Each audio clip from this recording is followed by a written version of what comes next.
The broadcast is now starting. All attendees are in listen-only mode. Hello there, everyone, and welcome to today's webinar. This is 8 Threats Your Antivirus Won't Stop.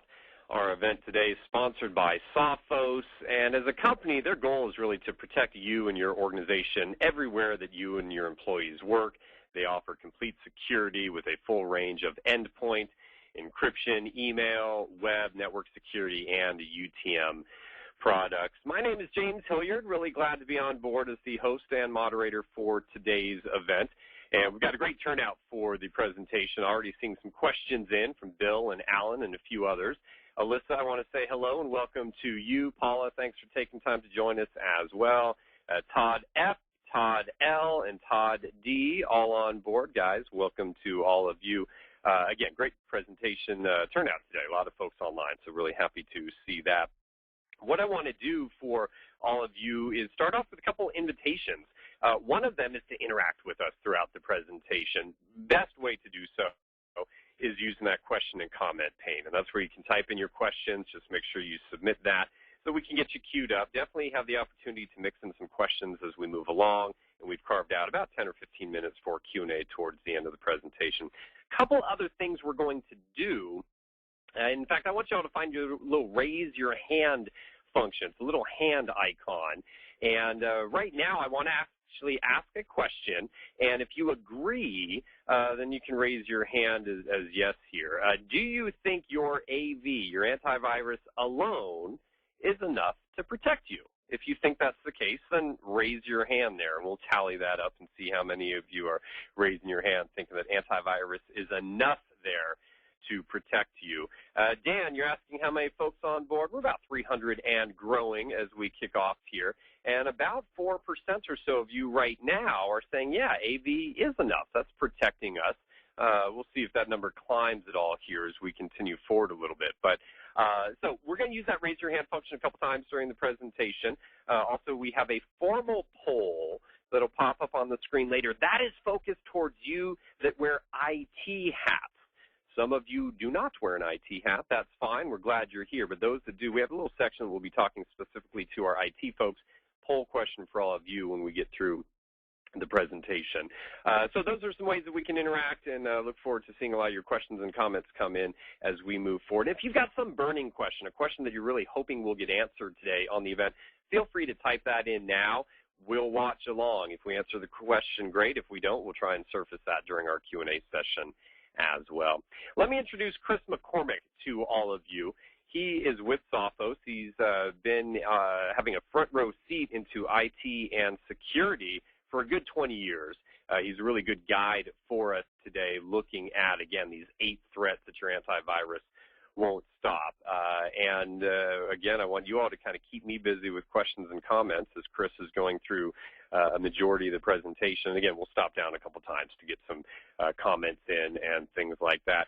Chris, stopping down with our audience, again, about 3% or so of the audience kind of agreeing that AV was enough to protect them and their organizations. I think we'll probably make some arguments today showing why that might not be the case. So with that, I'm going to lower everyone's hands. We'll come back and use that feature a bit later on in the presentation. But Chris, with that, the official welcome to you, sir. And let me turn things over so we can really dive into our story.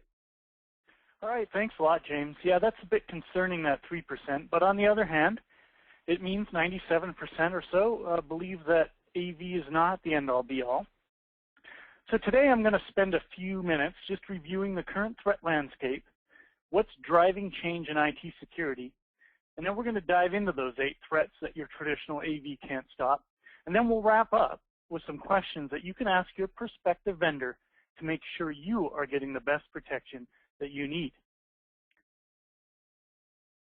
All right, so the threat landscape is, of course, continually evolving. But today there are really 4 sources of pain.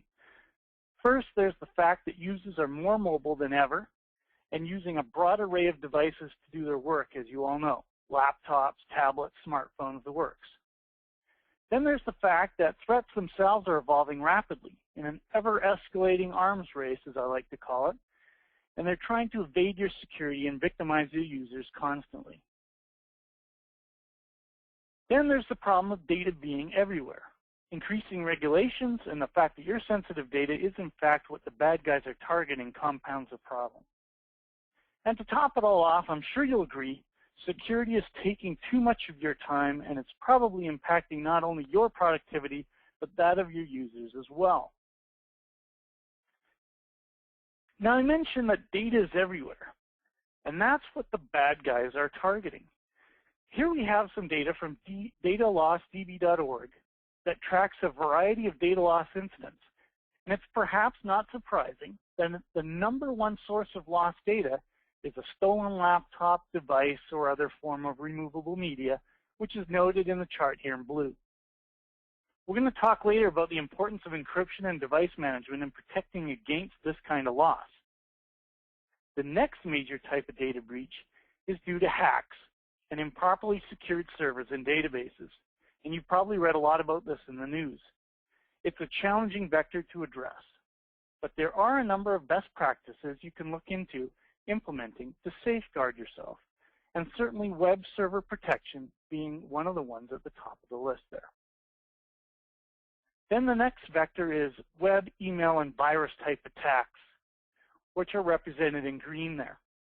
They account for 15% of data loss breaches, and we're going to dive into those in a second. Now, I don't know about you guys, but I found it fascinating that good old-fashioned printed documents, either lost, stolen, or improperly disposed of, represented by the orangish colors there, actually account for about 13% of data breaches. But as you might guess, I'm not going to dive into the importance of shredding your documents or locking your file cabinets. That's really the subject of another webcast. But perhaps it is worth talking about given the prominence of that as a problem. All right, now, I mentioned that web and virus attacks account for a significant percentage of data breaches. But to understand what kind of protection you need, it really helps to understand how these attacks work. A typical web or email attack can be broken down into a series of phases. So let's have a quick look at each of those now. To kick off a cyber attack, there has to be an entry point. As we've discussed, this is typically a website that's been hijacked or an email with a malicious link in it. If the threat slips past this first level of defense, which is usually some sort of web filter or anti-spam filter, the initial malware will do a quick assessment of your system to see what kind of operating system, browser, plugins, and apps it's dealing with, and then redirect the malware accordingly to an appropriate malware hosting site. Once the attack manages to slip through the next phase, it will usually involve a commercially available exploit pack. Now, these packs are available online for a fee that hackers can buy and they can get 24/7 support for. It's just insane. But these packs attempt to leverage any number of vulnerabilities that exist in apps and plugins that your users are using. And this is usually easy picking for malware, as there are often dozens of browsers and applications all running ripe with exploits. Now, should an attack successfully exploit a vulnerability, it will then download a malicious payload. This is the good old-fashioned virus, if you like. And it's going to infect the system to log keys, steal your data, or convert the system into a botnet or malware hosting site. This is pretty much your last line of defense, and you're now relying on detecting pretty sophisticated virus and malware code these days. And should this malware be successful in taking hold, well, it's going to start calling home with sensitive data or information about the infected system so it can be exploited further. So that's how an attack works these days. Let's have a look at the 8 threats your traditional AV won't stop. Now, it's worth diving in a little bit into the history of AV to understand why it's not effective anymore. So antivirus started out many years ago, as you probably know, as a signature-based form of protection. Every virus was identified by a unique signature, and as new variants appeared, new signatures were developed and deployed to your AV software, requiring constant updates. As you can imagine, as the threat started to evolve more quickly to the level we have today, where we literally see tens of thousands of new variants daily, It's simply not scalable or reliable to depend on these kinds of signatures. So most AV companies added a capability called HIPS to their security software that can detect malicious behavior and stop it before it can cause too much damage without the need for a signature. And more recently, the concept in endpoint security has gotten really way more broad and way more sophisticated with technologies that use better behavioral analysis than even HIPS to detect that suspicious code. And they incorporate other technologies designed to reduce the surface area of attack, if you like. Things like firewalls, app control, device control. They all help in this regard by reducing the vulnerabilities or the risk that you're exposing. Where we're at today, though, and why we're all gathered here, is what I would call the next generation in the evolution of IT security. It goes way beyond the signature-based AV of old times. It's about combining technologies that work better together across threat vectors, that work at all levels of that attack that I was just describing. You need something that works at the endpoint, the web gateway, email gateway, the network layer, and on your data and your mobile devices. And that's what we like to call at Sophos complete security. Chris, let me jump in here. Jeff's on board with us today and was kind of asking, a couple of the thoughts were around this in our question queue, about, well, do we just need to ignore AV then? Are you saying we don't need antivirus as part of our solutions anymore? Well, that's a good question. And you absolutely do need AV. It's an essential component. It's that last layer of defense, if you like, but it is certainly not the only thing you need these days. So, yeah, great question, James. It's not that end-all, be-all, as it used to be, again, as we went back many years there, looking at the evolution there. Folks, if you have additional questions, I've seen Shane out there, John and others asking if we're recording today's presentation. We are, so if you joined us late, welcome. We're just getting into now looking in a little more detail at these 8 threats that AV won't stop, and we'll be sharing with you, well, if AV won't stop it, what tools will? We'll have those answers for you as we move forward here, too. So if you have questions as we move forward, continue to submit those. And with that, Chris, let's kind of look at where we're headed again during this part of the presentation, and then we'll get into the first couple of threats that AV is not going to stop from us. Yeah, exactly. You can definitely break these 8 threats that we've decided to talk about here today into these 4 types of issues, if you like. There's those that are related to human error, such as sending a sensitive email to the wrong person or group, or inadvertently using an infected USB stick. Then there's the, the facts of life of running a business today where people are working off-site and they're working on the web. And then there's the IT challenges that everyone's facing, trying to keep your computers patched and your applications under control to reduce vulnerabilities in the attack surface area. And last but not least, there's the good old bad guys you need to guard against. Those that would steal your laptops and other devices to try and target you with some kind of zero-day threat. So we're going to have a look at each of these in a bit more detail, see just how traditional AV won't be helpful, but also to see what you can do today to help against these problems. All right. How many people have accidentally sent an email to the wrong person or replied all on a note that was intended only for one person? I suspect that's a lot of you. You're certainly not alone. Happens to me all the time. Well, I got one yesterday, Chris, that came to me, and one of the colleagues, he just ended up sending that note that I'm sure we've all seen. Sorry, wrong James, Outlook, ! And it was that autofill, and all of a sudden the wrong information got sent to me. Nothing sensitive on that one. It was just a follow-up to a meeting, but it could have had a big problem if it had been sensitive info. Yeah, exactly. And this is the kind of problem that happened to a rep at Wyoming Bank. They accidentally sent an email containing a customer-sensitive data to the wrong Gmail account. Attached to the message were personal information on over 1,300 individual and business patrons, including names, addresses, tax identification, social security numbers, and loan information. It was brutal. And of course, after recognizing the error, the worker sent a second message asking the person to delete the first email, which all that does is really send up a red flag saying, hey, I better look at that sensitive email and see what juicy tidbits I can get out of it.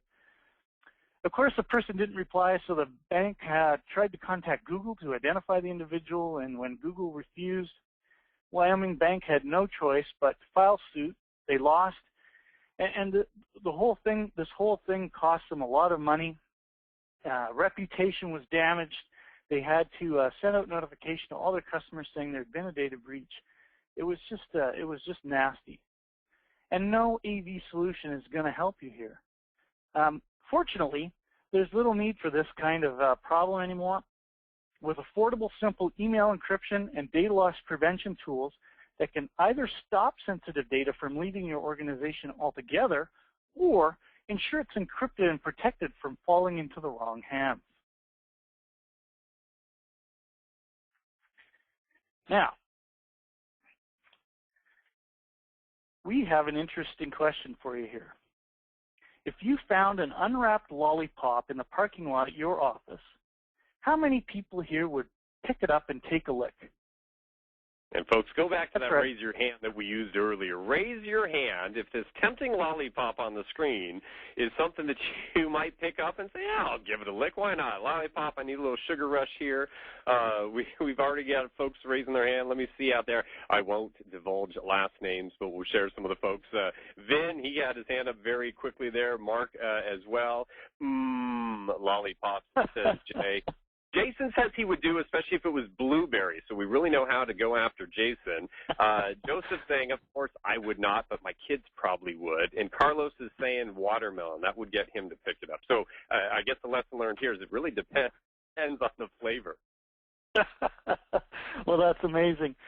I was pretty convinced that out of our entire audience, not one person would actually pick up an unwrapped lollipop off the street. But, hey, what do you know?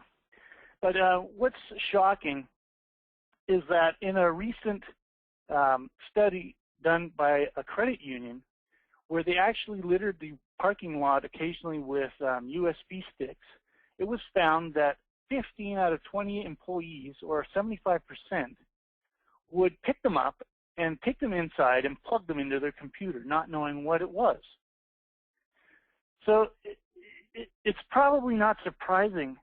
It may be shocking, but it's probably not surprising knowing that. How many organizations are targeted this way? In fact, you may have heard it's rumored to be the way an Israeli worm was propagated within Iran to thwart their nuclear program. The Israelis somehow got some USB sticks with malware into the country, into Iran, and let them loose in the parking lot at specific installations. And what do you know? Some certain sensitive machinery was subject to the virus that was on these USB sticks. It's another example of how dangerous these things can be. Another example of how dangerous these things can be is we bought 50 USB sticks from a rail company's lost and found department recently, and what we found was shocking. 2/3 of them were infected with malware. That's insane. None of them were encrypted, of course. So the problem is crying out for a solution, and you don't really have to rely on old school AV to solve this. In fact, you really can't, and you shouldn't. But it's fortunately very simple. A combination of device control, data control, and encryption will ensure that only devices sanctioned by your organization are allowed to be plugged into your computers, and that data that's on there may be encrypted so that if your employee is one of those ones that loses a USB stick, it's not a data breach situation waiting to happen. Hey, Chris, let me share a couple of thoughts on this from our audience. Dennis is actually someone who's done something like that with customers in terms of these USBs, and this is the answer he's gotten is, well, I put it in my machine because I was hoping to find out who maybe owned the stick, who authored some of the documents, and then I could return it. So, again, there is a kind of, we're trying to help someone else, especially if we find it at our office, right? We think, well, maybe it belongs to someone I work with. It goes to the social engineering, right? And it's one of those things that while we would hope that people would make a good choice or recognize this could be a bad choice by putting that in the machine, we do need to rely on the technology to protect us, because ultimately, even if we're trying to do a good thing, we could bring in major harm to our organization.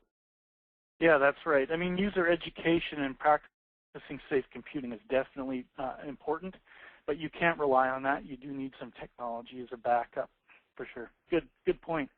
Hey, Dennis, appreciate the comment. Folks, you can keep getting your questions and comments in here. And if you've done something like Dennis, what have you all done to go back and provide some training? That might be interesting, not a main focus of today, but something we might be able to share later on is what do you do all to help your employees understand things like what Chris has just talked about, these human errors. So that's a call out to all of you. We're about 20 minutes into our presentation. First two items done. Now we're going to move on to the third and fourth items here, and this kind of moves into it's just the nature of how we work today, Chris. Exactly. I mean, it's a fact of life that in today's mobile world, you've got increasing number of users that are working off-site, and they're needing access to the web to do their job, whether it's for leisure, but usually we can't do our jobs these days without access to the web. And, of course, when they're off-site, they're working without the protection of your network gateway. So we know many of you have been grappling with this, since it's just one of those problems your AV can't solve. You're either trying to force your users to connect back to the corporate infrastructure using a VPN, which can be expensive, complex, and frustrating, or you've got road warriors simply coming back to the office on Mondays or whatever with infected laptops, likely with some sort of fake AV or something on their laptop. And this problem is nothing new, but fortunately there's a few ways, innovative ways you can solve this problem now. With web protection in your endpoint or as part of your AV, your users can take their web protection with them wherever they go and be protected just like they're back at the office. So this is a technology that Sophos has that you're going to want to look into, where we've integrated web protection right into the antivirus agent so that you are protected on the web as well as from viruses wherever you go. Hey, Chris, as we got working, mobily, one of the things we often think about is we don't want slow systems out there, right? We want our employees to still be as productive as they can. Tools like endpoint web protection, the URL filtering, what is that? Let's take URL filtering. What happens if someone goes ahead and types something into a URL that is not allowed? What does that end user end up seeing?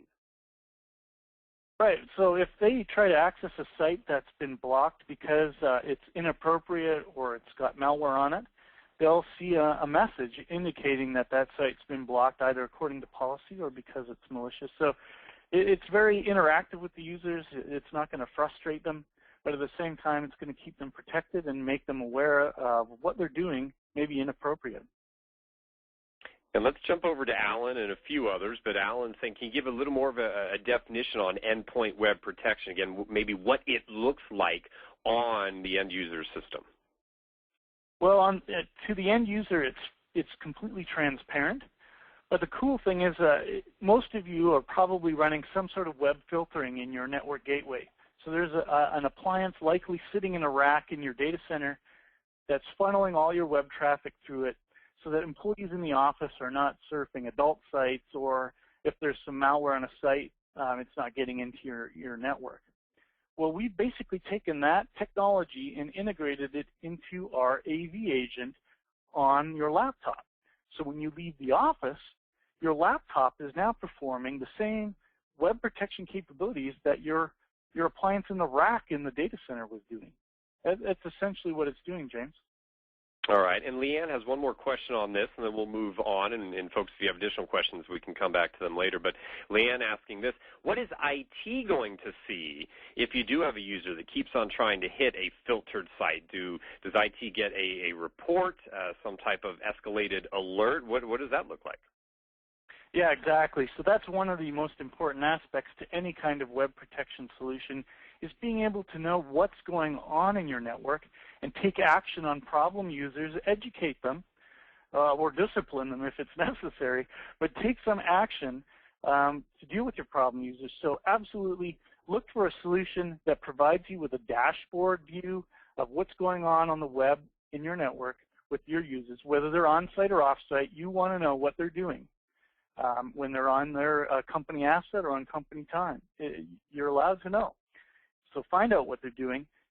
Make sure your system can provide that level of detailed report so you can take action on problem users and quickly identify them. Absolutely. That's a staple of any web protection solution, James. All right. Hey, Alan and Leanne out there, thanks for those questions. We've got our poll question coming up after this next idea that we're going to talk about here, so folks get ready to react and respond to that. But, again, we've looked at kind of the state of fact of life now, human error. There are IT issues out there, again, that lead to threats that AV won't stop. So let's talk about those, Chris. Right, sure. So unpatched and uncontrolled apps, as I mentioned early on, represent one of the biggest exposures you have in your organization. Think about it. Every unpatched application represents a set of vulnerabilities that are ripe to being exploited by these commercial exploit packs that hackers use that I talked about earlier. So the more uncontrolled browsers, media players, PDF readers, flash players, all those things that are running on your user systems, the greater the surface area of attack a hacker has to work with. It's like leaving a variety of virtual doors wide open on your system. And sensitive data is getting out. In fact, the FCC recently sent a letter to over 100 companies informing them about sensitive and confidential data from their company that were found on publicly available BitTorrent file sharing networks. So it's absolutely essential that you limit these kinds of applications to just those required for your organization, and then keep those ones that you do require, keep them patched. So that's where a complete security solution comes in and plays a key role by providing application control and patch management. They reduce your risk and exposure of attack, reducing the number of ways that sensitive data can end up leaving your network. So this is a good opportunity for your poll question, James. It is, Chris. So let's bring that up. And again, this is for those of you that might be tied towards IT in the capacity of kind of patch management, wondering how much time do you and your team spend on patch management. You don't spend enough time on it, right? There's just too much to deal with, and so you feel overwhelmed. You spend too much time on it. There's too much to deal with, but you're constantly focused there, and it doesn't allow you to look and focus on other projects. Or you think you might just spend just the right amount of time on it. So go ahead and share with us there. As you do, let me address again a question coming in. Our audience has continued to grow since we began the presentation. We are recording everything. So we're going to go ahead and make sure that we get a reminder email out to all of you to bring you back to the on-demand version as we move forward. Damon, I appreciate your comment on the patching here. Folks, Damon can't sew, so he's never patched anything in his life. Damon, we appreciate it. Dan, coming across the problem here in patching, one of his patch management problems is coming up with, when the patch guy goes on vacation or is otherwise not available. And so that probably comes into possibly that don't spend enough time on it for Dan during those specific times when his real guy focused on patching isn't there. Damon, you've got a lot of folks laughing out here with your comments. We do appreciate you sharing with us. And let's do this.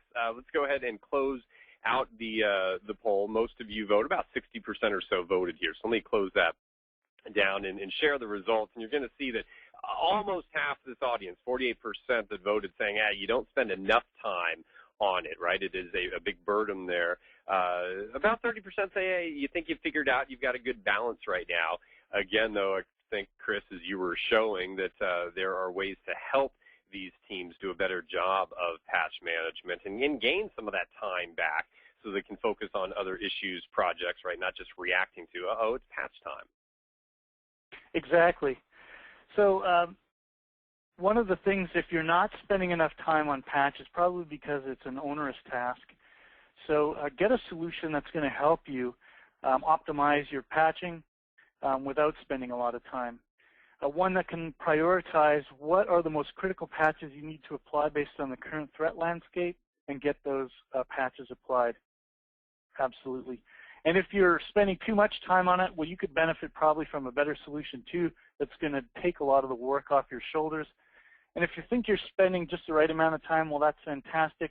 but I would warn you that just keeping Windows and Microsoft apps patched, which is fairly easy, is not enough these days. You need to look at your third-party apps like the Adobe Suites, the Adobe Readers, Flash players. Those kinds of things are super vulnerable too, so make sure you're patching those. Interesting results, though, nevertheless. All right, so let's talk about stolen laptops for a minute, which is our number 7 issue that AV won't help you solve. I think everyone can see what's wrong with this picture. There's a laptop sitting on a bench, which really represents a data loss incident sitting right there. And thousands of laptops are literally stolen every day. It's only a matter of time before it happens to all of us, really. And all we can hope is that it doesn't turn out like a recent incident at Boston Children's Hospital, where a staff member's laptop was stolen while he was at a conference in Argentina. Now, unfortunately, the laptop wasn't encrypted, nor was a file of over 2,000 sensitive patient records on the laptop. Now, even though the person that stole the laptop probably wanted nothing to do with those patient records, the fact is that because the laptop wasn't encrypted, the hospital was obligated to disclose the data breach to all of their customers, which, as you can imagine, is an extremely painful, embarrassing thing to have to do. Fortunately, there's really no need for this kind of situation anymore. With affordable, simple encryption solutions for disks, your email, and even your files in the cloud or on removable media, there's no reason anyone needs to live through that kind of situation. All right, that brings us to our last threat that AV won't stop. That's the zero-day threat. Now, the term zero-day threat means that the attack is exploiting a vulnerability or something that exists in your system before it's been discovered, by the good guys. So a good example is one called Project Aurora, which originated out of China not long ago, and it was specifically targeting Google accounts of known human rights activists. So you can see where this is going. It exploited an unknown vulnerability in Internet Explorer, and it was a threat that traditional AV simply couldn't block because there was no signature for it, and it wasn't really necessarily malicious. So even behavioral detection didn't really help, but it was quite damaging to this very specific group of human rights activists. And of course, there was a lot of speculation about, was the Chinese government behind it and everything. It was a very interesting story. So I think this image here is appropriate. Imagine that you had a fireman on site in every building in the city that could evaluate any sign of smoke immediately and douse any potential fire before flames broke out. Well, that's exactly what, advanced malware detection technologies and behavioral analysis and code sandboxing that's in today's AV technologies can really do. They're like having that fireman looking for signs of smoke. And whenever they see it, they're going to put an end to it before it can burst into flames. And then the other aspect to today's modern technology is, the update cycle. Some vendors will say, well, we update our antivirus, twice a day or once an hour. Well, that's great, but when an attack like this breaks, it's too late if you get an update an hour later. So what some vendors have, like Sophos, is what we call live protection, where if we see anything that looks unique, different, suspicious, we can do an analysis that looks up in the cloud what Sophos Labs has found and whether this attack has been propagating through some of our unlucky clients already, which happens in a zero-day situation. Someone's going to unfortunately discover this the hard way. It's a matter of how quickly you can respond to it to avoid it becoming a mass infection. And that's where live protection technologies come in. It's about improving response time to those emerging zero-day threats. So that covers it, James. Going to jump in here. Number 8 is on the screen here, but you and I chatted before as we were thinking about today's event. Truth is, we probably could have done the 20 threats that AV won't protect you against, the 30 threats, the 50 threats, right? We've highlighted 8 here today, but talk a moment about that really this was a sampling of threats, and there are a lot more out there that, again, just AV alone would not protect folks against. Yeah, that's true. I mean, we just picked, I think, 8 of the more common ones, but there are certainly others. I mentioned a couple briefly at the beginning. For example, web servers under attack. You don't want your web server to become part of the problem, and antivirus is a solution that can't help there either. So there is a number of things you need to do to safeguard yourself, and we've just picked 8 perhaps low-hanging fruit topics here that if people even address a few of these, they'll have reduced their their security risk considerably. Ashish and Steve, Alan, I've got you all queued near the top of our question list, so we'll be coming back to your thoughts and ideas here in a little bit. A few other items we want to share with you before we get to that Q&A. Folks, if you have additional questions for Chris, plenty of time for you to type those in, get queued up, and we'll be spending we'll probably have a good 15 minutes or so to really address wherever you want to take the conversation from here. So with that, Chris, let's take a couple minutes, wrap up. We're going to give some contact information to reach out, get more information from Sophos, and then we'll come back to the rest of those questions. Right. Thanks, James. Yeah, I wanted to wrap up by helping you get a better feel for what is the best solution you need to protect yourself from these kinds of things, and what are the, really what is, how do you make the most of your precious security budget is really what I'm trying to say. So we talked a little bit about the evolution of AV, and as you've seen, you need more than just old signature-based AV to stay protected these days. I like to say you need what we call complete security, which is a bunch of technologies all working across vectors from endpoint to the network gateway to web and email, including data protection everywhere and mobile as well. Those are all important areas to cover with your security solution. And just to bring it full circle, we talked about the layers of attack. It's important to see how all these technologies we talked about today with these 8 things your AV won't stop, how do those actually help provide layered protection? So it's not just a bunch of point technologies all hoping to catch a threat at a respective layer. You should be looking for a wholly integrated solution that has technologies that are working better together, that cover all these phases of the attack. It starts with reducing the surface area of attack, as I mentioned. Imagine if you're in any sport, there's a goal, there's an end zone, something. If you have control over it, you would reduce your end zone or your goal mouth as small as possible. That's what reducing the surface area of attack is all about. So you need technologies like anti-spam and URL filtering to block the malicious entry points. And you need solutions that update themselves in real time so that you're not waiting for an hourly update before you're protected from a zero-day threat. And as we discussed, app control and patch management play equally critical roles in eliminating that vulnerability, reducing the size of your end zone or your goal mouth.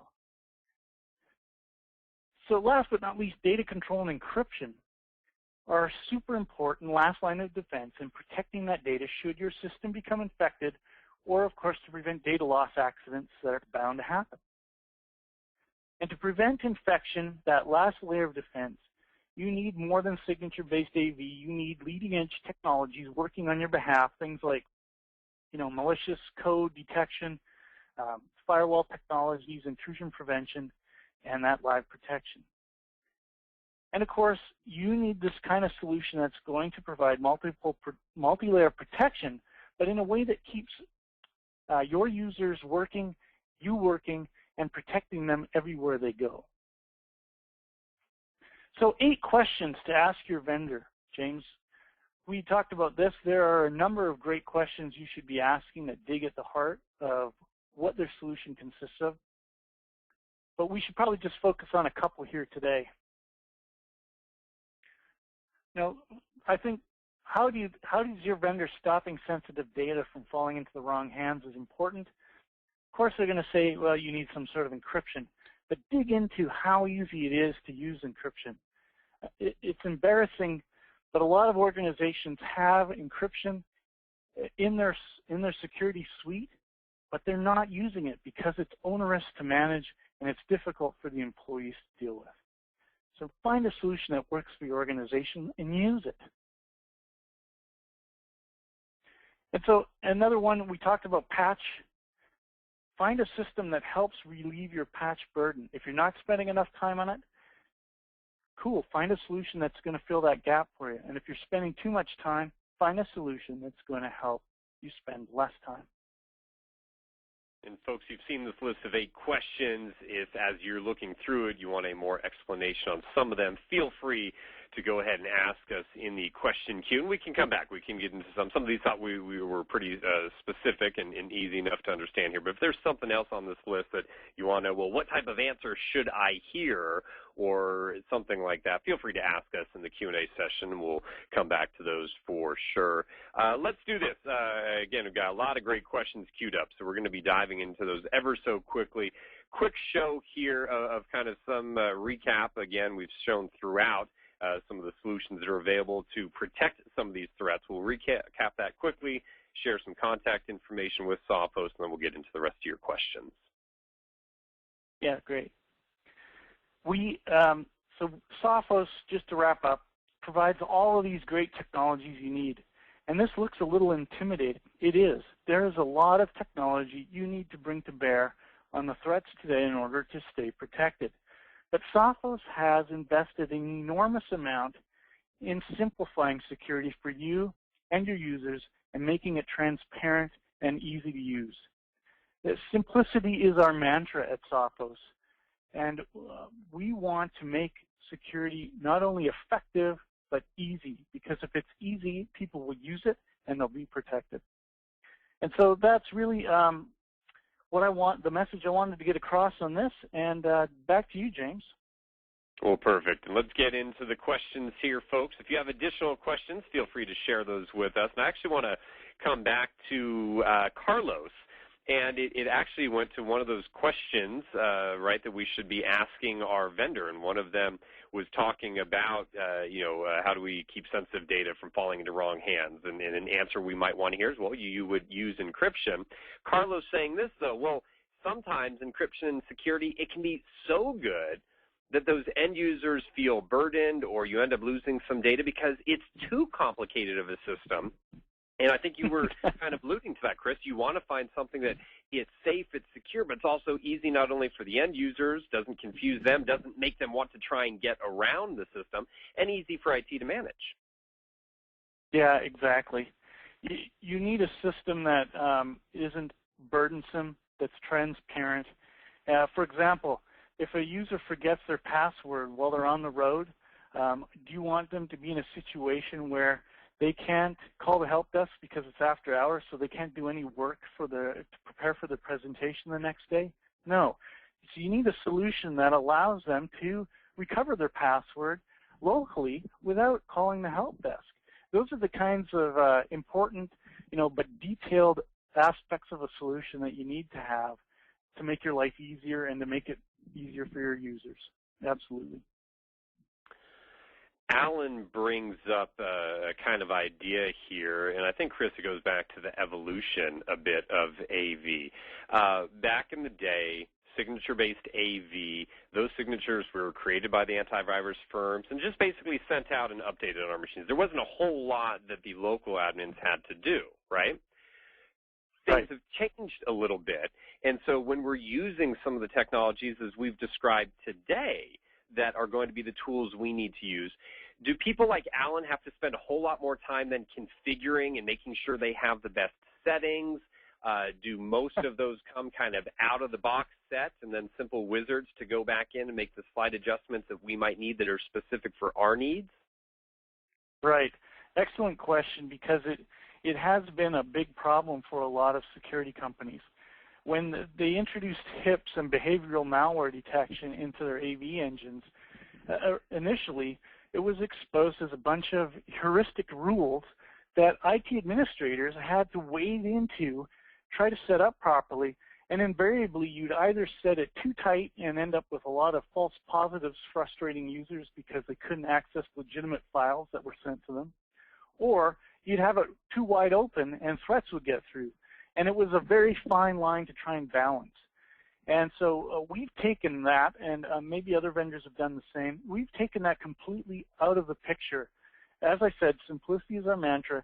You should get a solution that runs out of the box with the right behavioral malware settings, so you don't need to learn what those need to be, and you don't need to experiment at the risk of your company with them. Absolutely a good question. I think this was said tongue-in-cheek from David, so I'm going to use it to then go into the another question here. It was after we went through the threats. See, we ended the list of 8, and so David says, so what's the solution? Buy a Mac? And that leads into a question here from Robert and some others. People hear and know, hey, well, Macs, they're safer than PCs. So if I buy a Mac, then is that my solution? Or do Macs these days still need some of these solutions and protection like we've talked about today? Yeah, well, there's a couple of factors there for sure. I mean, Macs have largely been untargeted by hackers, giving them the appearance that they're safer because they just haven't been as popular. But of course, as Macs become more popular with end users and even in the workplace, we're starting to see a lot more malware that's targeted at the Mac platform. Now, the Mac has some good security features built in, but at the end of the day, there's still vulnerabilities that exist in applications that you run on a Mac and in social engineering tactics that they'll try to use on your users. And so you, regardless of what platform you're on, whether it's Windows, Mac, or Linux, or whatever it is, you need some sort of security solution for that platform. And hopefully it's managed by the same system that your Windows and your other boxes are managed from, so that it's easy on you, that you don't have a separate system for Macs and a separate system for managing your security on your Windows boxes. A couple of comments. We're not going to go too far here. We know, folks, the Mac versus PC thing, we could get into a long debate for the remainder here, but, you know, BJ just saying from his experience, he's in a mixed environment, Macs and PCs, and he says that he's doing almost as many virus removals on the Macs as he does on PCs, and so that's definitely not a route to go in terms of thinking, hey, that is my solution, just buy Macs and I'll be fine. And we're seeing more and more Macs coming into the enterprise, and more folks are just going on the fact that either it's a bring your own device these days or officially being supported by IET. So I appreciate it, folks. I think that's where we're going to leave, though, the Mac versus PC conversation for this, but do appreciate it. I want to take the conversation to something else that's very important. Touched on it a little bit on the mobile, and I think we were being challenged a couple times, Chris, that your picture of a bench with a laptop on it, while still real, might be a little outdated. That might not be a laptop so much more in the future as a tablet. And so let's get into what do we think about in terms of tablets and our smartphones. We've got Ashish asking here, well, what do we do about those mobile devices, the cell phones and tablets? Robert, how vulnerable are smartphones right now, and do we have to spend a lot of our time thinking about protecting them? Yeah, very good question. And absolutely, you need to start thinking about how to secure your mobile devices and the data that might be accessed on them, which includes your corporate email and all the attachments that are sitting in that corporate email, as well as corporate documents that people are starting to share on file sharing services like Dropbox in the cloud. So there's a couple of things you really need to do. You need to have a mobile device management solution that will allow you to set up policy on your devices, so that when a user brings a device of theirs onto your network, you can make sure it has a passcode that locks it, and that lock happens after 5 or 10 minutes of non-use, so that if they do happen to leave it on the bench, when someone picks it up, they'll be unable to access it. And as soon as the person realizes it's stolen, you need the capability to remote wipe it, so that even if the person hacks through your lock code, there's nothing on that device that they can then get at. And for your files in the cloud, make sure those are encrypted as well. And companies like Sophos provide viewers for encrypted files on mobile devices so that you can keep your files encrypted in the cloud and still access them from wherever you are on whatever device you're using. So we don't want you to compromise on functionality while you're trying to keep secure. Absolutely. So perfect question, James. Really good. Hey, Chris, a couple of folks, and I'm going to have our team on the back end. We can go back to slide 25 if we could. That was the list of 8 questions to ask your vendor. A couple of folks are asking to have that back up on the screen and take a look at that again. So we'll bring back up slide 25 so that you can take a look more at that. And again, folks, if you have additional questions about that, feel free. One of those questions did come in, and it was for folks that end up being the perpetrator accidentally, but that their website ends up getting infected. How can those folks out there, looks like Tony and Jeff were 2 of the folks asking, but how do they know as website owners whether or not their site has been infected with some type of malicious code that is in turn infecting their customers? All right, so there's a product you can buy called a web application firewall that will help stop your web server from getting infected in the first place. It acts to protect your web server from inbound attacks. It also does things like form hardening, which is a fancy way of saying it will check that somebody's not trying to inject code into filling out a form on your site, which is often how SQL injection attacks work. So you definitely need to get your hands on a web application firewall to block these kinds of attacks. The second thing you need to do is to make sure your web development firm that's developed your website, or if you're doing it in-house, that your web developers are following best practices to avoid common vulnerabilities related to database backends. So make sure that whoever you're working with on your website is aware of these security issues and is following best practices to avoid them. If you can combine those 2 with some basic server antivirus, you're going to be fairly well protected. But in the unfortunate situation that your website does get compromised, the Sophos has a service where we will notify your webmaster in the event that we detect your web server is hosting malware or malicious code. So that's available for all Sophos customers. If you're a Sophos customer, I highly encourage you to sign up for that service, and we'll let you know if Sophos Lab has detected malicious code on your web server. And I know that was sort of, yeah, and I know it was a little sort of a sidebar here from where main conversation was, but I saw enough folks that were asking there. So again, Jeff and team, I hope that gave you an answer you were looking for. Let's do this. Also, a couple of folks still wanting some more information about how to reach out. There was a question earlier. Let me get back in the queue where we were asked. It was Shane about, hey, are there demos, or we can try some of these products in our environment, kind of in a test environment. What you can do is visit sophos.com for more information. In fact, in the chat tab of our player, in just a moment, we'll put out the sophos.com link there so you can click on it, head on over to the site, and yes, you can sign up for a free trial over there. Also, I'll direct you to that nakedsecurity.sophos.com. It's a great read. I know we have a handful of the current Sophos customers on board. I think you would agree if you've used the blog at all.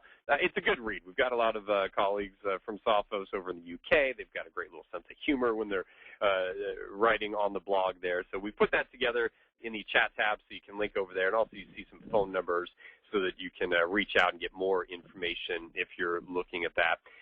Chris, let me come back to you. A question from Leslie and a few others that they've heard enough about encryption, and they've seen how encryption might be something that they can use to protect themselves, to increase their protection, not just relying on AV anymore.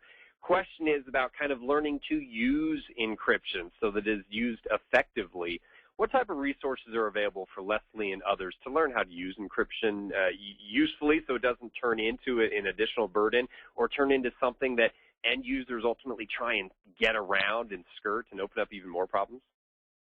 Yeah, that's an excellent question, and it's a nice segue into my whole pitch about simplicity, because the best encryption solutions don't require anyone to have to think about it.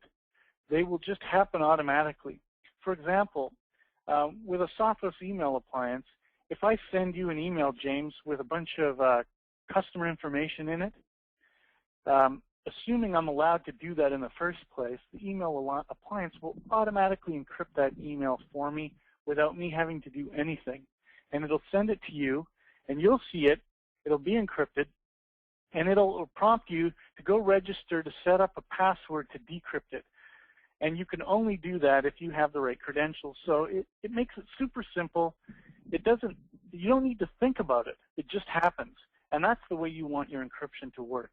Because if people have to think about it, if they have to lift a finger to do anything, it won't work, it won't be used, and you'll be left sitting vulnerable.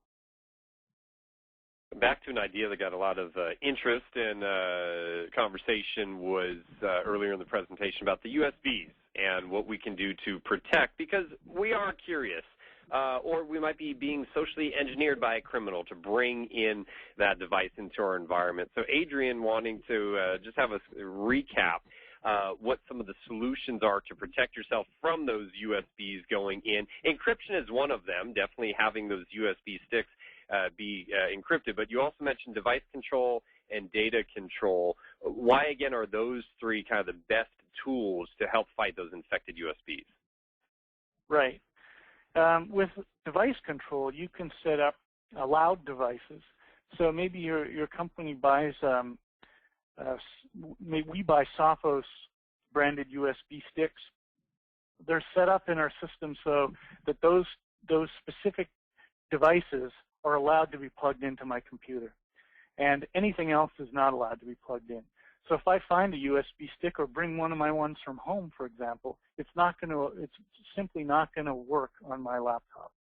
That's one way you can prevent people from doing dumb things, by licking the dirty lollipop on the street.